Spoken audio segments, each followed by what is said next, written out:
لکه زه خو لږ هغه انګریزي کې ورته وایي ډساپوینټ مایوس شي دا کوم ډسکشن چې دلته کې روان دی که لکه دلته کې مونږ دیله ناست شو چېرې زاړه تارونه راواخلو ته په ما الزام زه په تا الزام تاسو ماته یو سوال کوم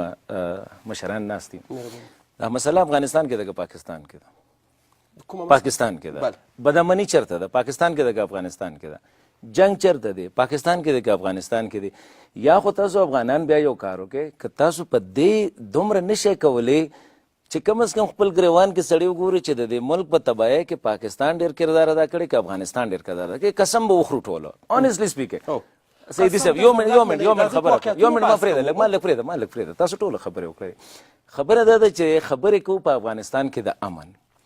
او خبره د دې نه شروع کوو چې پاکستان دا نه کوي پاکستان دا نه کوي پاکستان دا نه کوي راځئ چې د دې نه شروع کوو چې تاسو څه کړي دي امن دپاره د بدۍ دپاره نه ځکه چې دا خو شکر دی افغانستان په دې خطه کې واحد ملک دی چې د جنګ جګړو نه پاک د بدامنۍ نه پاک تاریخي طور باندې په چا ملک کې بدامني نه ده کړې پاکستان کې چې ته روانکاري نه دي لیږلي نه د پاکستان د ماتولو کوشش کړی دی داسې څیزونه نه دي شوي ګوره خبره زه به تاسو ته یو ریکویسټ وکړم سیدي صاحب هم ناست دی او کوستاني صاحب هم ناست دی چې راځئ داسې خبرې وکړو د دې موقع نه پیدا واخلو چې لږ دا وخت کې چې مونږ کوم افغانان مونږ ویني چې هغوی دا ونه وایي چې یاره لکه دا خو دلته کې راغلي پاکستاني هم الزام لګوي او افغاني هم الزام لګوي که ستاسو ایجنډه دا چې د پاکستان دشمني او ستا د ټي وي ایجنډه نه لکه جنرال ایجنډه دا چې وروره قسم به خورو د پاکستان باره کې به سمه خبره نه کوو هغه جدا خبره ده او دا یو منټ واقعیتونو باندې بس خو زه په مزار کې ناست وم په مزار کې دا یو خبره وره هغه دغه راته ووایي چېرې د دې ځای نه زمونږ روزانه 18 امبولینس ځي پېښور ته مریضان وړي مې وروره په 13 کیلومتره کې د ندل کې د تاجکستان او خیرتان او دغه ناستې دلته ولې نه ځي وایي هغوی مو پرېږدي نه بیا خو دا مو ووایه که نه چې د پېښور د پاکستان هسپتال تا ته کولاو دی ایجوکیشن تا ته کولاو دی لارې کوڅې تا ته کولاو دی ګوره زه به په دې خبر باندې خبرې نه کوم زه به کوستاني صاحب ته هم درخواست وکړم سیدي صاحب ته هم درخواست وکړم پاکستان د ته چې کوم ووایې یاره د خدای دپاره ورسره نفرت کوي افغاني له د خدای دپاره نفرت کوي که داسې خبره کوو بیا د سره ځم کوو که د امن خبره کوئ نو خو راځئ چې کښېنو نظامیانو کوم وخت غوښتي چې په افغانستان کې سوله نظامیان ستا نظامي څه کړي د دې ملک سره ته ماته دا ووایه خو زه وایم چې دا خبرې به پرېږدو لږ پازیټیو سایډ باندې به راشو چې د امن یو پروسس شروع دی سبا بلورله کیدای شي طالب او افغان یو سره کېږي چې بیا دغه د امن کوم خبرې اترې چې روان دي د دې لپاره چې یقین وکړم زه پاکستان ته د دې نفرت سره زمانه نه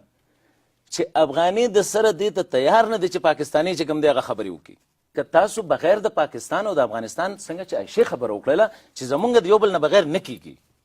چې نه کېږي نو راځئ چې سمې خبرې وکړو پازیټیو خبرې وکړو د امن خبرې وکړو که نه تاسو وایئ هغه عایشې خبر که جګړه وایئ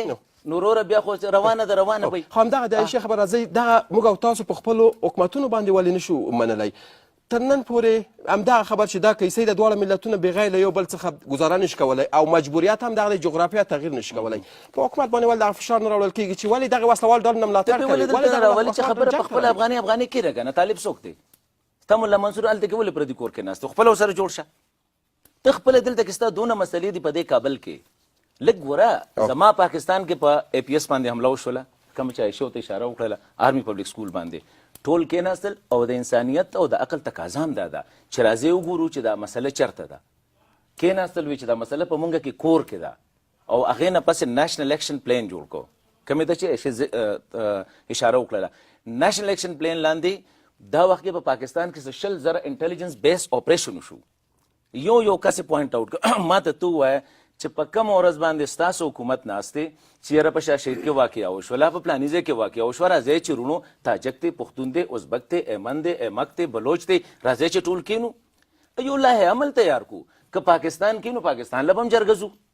که هندوستان کې هندوستان له به هم جرګه ځو خو دا خبرې چې په افغانستان کې هغه مونږ هلته کې اوس خلک خندا کوي چې په افغانستان کې په کور کې د ښځې نه د تندور نه ډوډۍ هم پرېوځي نو دا ایسا یې کړې ده دومره پورې تاسو هر یو شی نو زه دغه زمینه خپله پاکستان مسایده کړې او ځکه کړې دي چې اوس دغه ډول تاسو څه کوله بیا جنرال صاحب ته وایې چې پاکستان نه ته د پاکستان ګاډې کندوزه پورې ته د پېښور نمبر پلیټ سره د تخاره پورې تله نو جنرال صاحب تا څه کوله سیدي صاحب ته حکومت څه کوله یونټي ګورنمنت دی ټول په یو ځای باندې دړه د خلاص هر یو افغاني د پاکستان نه نفرت کوي بیا د پاکستان ګاډي هلته څنګه بیرته تاسو ته راګرځم که د احسان خان همدغه